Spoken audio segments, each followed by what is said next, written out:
WB, SSC, group C, group ডির result কি ভোটের পরে পরেই হবে এবং সেখানে কি ইন্টারভিউ খুব শীঘ্রই শুরু হচ্ছে? আচ্ছা, তুমি কি ইন্টারভিউর জন্য প্রস্তুত রয়েছো? আমি আজকে এই নিয়ে ডিসকাস করছি। এবং কারা কারা ইন্টারভিউর জন্য এখন থেকে প্রস্তুতি নেওয়া শুরু করবে? দেখো, প্রথম করে রাখি যে যে খবরটা তোমরা বলছো যে ভোটের পরে পরে নাকি group C, group D result দেবে, এবং দেখলাম সেখানে অনেকে বলছে যে 31শে আগস্টের মধ্যে নাকি গ্রুপ সি, গ্রুপ ডির নিয়োগ প্রক্রিয়া সমাপ্ত করতে হবে, নাকি এমনটা নির্দেশ দেওয়া আছে। দেখো, নির্দেশ তো অনেক কিছুই আছে, সেটা মানছে কোথায়?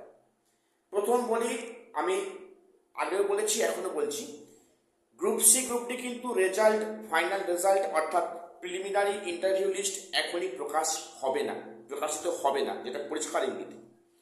একটা স্কোর কার্ডে গল্প ছিল, সেটাও হয়ে গিয়েছে ভোট প্রক্রিয়া মানে পরে আর কি। তো এখন যেটা খবর, যে কিন্তু গ্রুপ সির এখনো কিছু টেকনিক্যাল কাজ বাকি আছে, কিন্তু গ্রুপ ডি সমস্ত রেজাল্ট, কাট অফ মার্কস সহ রেডি হয়ে গেছে। গ্রুপ সির এখনো কিছু টেকনিক্যাল কাজ বাকি আছে, এবং এই মে মাসে কিন্তু এই group C, group D result প্রকাশের কোনো সম্ভাবনা নেই, কারণ সেখানে সরকার গঠন করার অনেক বিষয় আছে আর কি। তো সেখানে যেটা সম্ভাবনা, যেটা তোমাদের বলছি, যে মোটামুটি জুন মাসের পরে পরে, ভোট প্রক্রিয়া পরে নয়, জুন মাসের পরে পরে কিন্তু এই group C, group D result আসতে পারে, এবং ইভেন সেটা কিন্তু জুলাই মাসেও হতে পারে, বা সেটা জুলাই মাসের শেষ দিকেও হতে পারে। 31শে আগস্টের মধ্যে যে বলছে নিয়োগ হবে গ্রুপ সি, গ্রুপ ডি, কখনোই সম্ভব নয়, ইম্পসিবল। কেননা এসএলএসটি 9-10 প্রক্রিয়ায় সমাপ্ত হবে না 31শে আগস্টের মধ্যে। কোনো একটা টাইমে হয়তো 11-12টা সম্পন্ন করবে 31শে আগস্টের মধ্যে।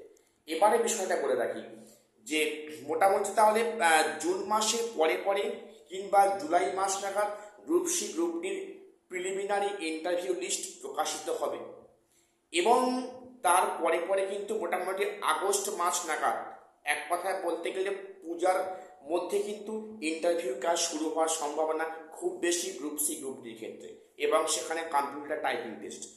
এবারে কারা কারা প্রস্তুতি নেবে? দেখো, আমি তোমাদের বলছি, যাদের স্কোর ভালো আছে, যারা একটা ভালো জায়গাতে আছো, অর্থাৎ যখন হচ্ছে কি কমিশন যখন অ্যান্সার কি পাবলিশ করেছে, তোমাদের প্রত্যেকে মিলিয়ে দেখেছো, যার স্কোর হাই আছে, অর্থাৎ যারা উঁচুর দিকে আছো, তোমরা কিন্তু এখন থেকে ইন্টারভিউর জন্য প্রিপারেশান নাও, কারণ কখন কোন মুহূর্তে যে কোন বিজ্ঞপ্তি আসবে সেটা বলা যাবে না, যেন পরে যেন পশ্চাতে না হয়। গ্রুপ সি এবং গ্রুপ ডি যারা আছো, গ্রুপ সি ক্ষেত্রে কম্পিউটার টাইপ টেস্ট কিন্তু এখন থেকে প্র্যাকটিস করো। টাইপিং টেস্ট কিন্তু 1-2 দিনের খেলা নয়, টাইপিং টেস্ট তোমরা বারে বারে কিন্তু প্র্যাকটিস করো। এবং পাশাপাশি বলবো যে ইন্টারভিউর জন্য কিন্তু তোমরা মেন্টালি প্রিপারেশান নাও, যাদের স্কোর অনেকটা ভালোর দিকে আছে। কাজেই তোমরা কিন্তু ইন্টারভিউর জন্য প্রিপারেশান নাও, নাই তোমাদের কিন্তু পরে আফসোসে শেষ থাকবে না, কারণ কিন্তু এর রেজাল্ট প্রকাশে কিন্তু যে কোনো সময় পর থেকে কিন্তু ইন্টারভিউ কাজ শুরু হবে, তখন হাতে টাইম পাওয়া যাবে না।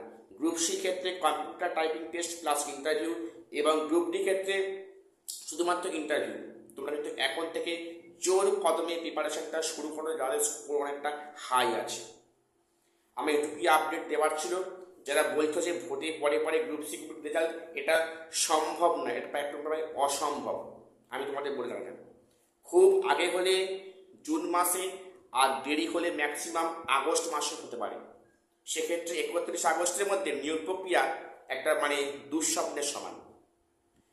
তো যাই হোক, তোমরা কিন্তু পজিটিভ থাকো, যাদের স্কোর ভালো আছে। আমি আবারও বলছি, তোমরা কিন্তু টাইপিং টেস্ট এবং ইন্টারভিউ তোমরা সমান তালে প্রিপারেশান নেওয়া আগাও, পরে যেন বর্ষাতে না হয়, হাতে অনেক টাইম পাচ্ছ। এটুকুই আপডেট দেওয়ার ছিল। চ্যানেলটা সাবস্ক্রাইব করে রাখবে SSC, group C, group D এবং পিএসসি বিভিন্ন আপডেট পাওয়ার জন্য। দেখা হচ্ছে পরে কোনো ভিডিওতে।